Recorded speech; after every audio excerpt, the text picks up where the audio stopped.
এবার দেখুন ক্ষুদিরাম টুডু, যিনি আদিবাসী উন্নয়ন, সংখ্যালঘু উন্নয়ন সহ চারটি দপ্তরের দায়িত্ব পেয়েছেন, তিনি বলছেন ভুয়ো এসটি সার্টিফিকেট নির্মূল করাই তার প্রাথমিক লক্ষ্য। চারটি দপ্তর আমাকে দেওয়া হয়েছে এবং আগামী দিনে আমি এই চারটি দপ্তরে কাজ যাতে করে সুচারুরূপে অর্থাৎ ভালোভাবে সম্পন্ন হয় তার জন্যে আমি চেষ্টা করব। এই তৃণমূল সরকার যেভাবে মুড়ি মুড়কির মতো ফেক এসটি সার্টিফিকেট দেওয়া হয়েছে, এই ফেক এসটি সার্টিফিকেটকে আমরা নির্মূল করব।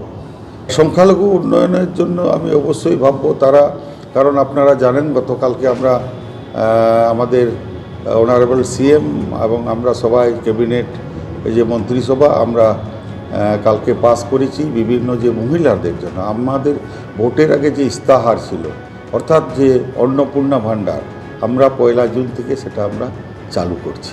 গতকালই মন্ত্রক পেয়েছেন আর আজকে আশ্বাস দিলেন তিনি, মহিলারা নির্ভয়ে কাজ করুন, 8টার পর বেরোতে পারবেন না, থানায় গেলে এফআইআর নেওয়া হবে না, সেই দিন শেষ হয়ে গেছে। 4 মের পর মাথা উঁচু করে বাঁচুন মহিলারা, আশ্বাস দিচ্ছেন অগ্নিমিত্রা পাল। তিনি আরো বলছেন, অভয়া, কয়লা চুরি, বালি চুরির ফাইল খোলা হবে, দুর্নীতিতে আমাদের জিরো টলারেন্স। পুর ও নগর উন্নয়ন এবং নারী ও শিশু কল্যাণ দপ্তরের দায়িত্ব পেয়ে ঠিক কি বলেছেন অগ্নিমিত্রা পাল, শোনাবো। আমি আলাদা করে বিশাল একটা কেউকেটা মন্ত্রী সেরকম একদমই ভাববেন না। মহিলাদের আজকে এই দপ্তরে যে এসেছি, সারা পশ্চিমবঙ্গের মহিলাদের এটা বলতে চাই যে নির্ভয়ে আপনার সন্তান, আপনার কাজ আপনারা নির্ভয়ে করুন।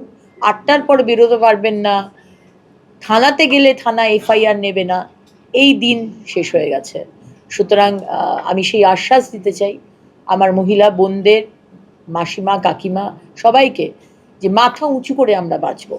4 তারিখের পর থেকে মাথা উঁচু করে বাংলার মহিলারা বাঁচবে। আন্ডার দ্য টেবল টাকা দিয়ে দেবেন আর বালি চুরি করবেন, কয়লা চুরি করবেন, এই দিন আপনাদের শেষ। এবং যারা যা করেছে তার তো ফাইল খোলা হবেই, সেটা আমাদের মাননীয় মুখ্যমন্ত্রী বলেই দিয়েছেন। সে অভয়াই বলুন, কয়লা চুরি বলুন, আর বালি চুরি বলুন, আর যে কোনো বিষয়ে বলুন, জিরো টলারেন্স টু করাপশন। আশা করি বাংলায় বুঝতে পারছেন। দুর্নীতিতে জিরো টলারেন্স আমাদের মাননীয় মুখ্যমন্ত্রী শুভেন্দু অধিকারী মহাশয় বলেন। এবিপি আনন্দ, এগিয়ে থাকে, এগিয়ে রাখে।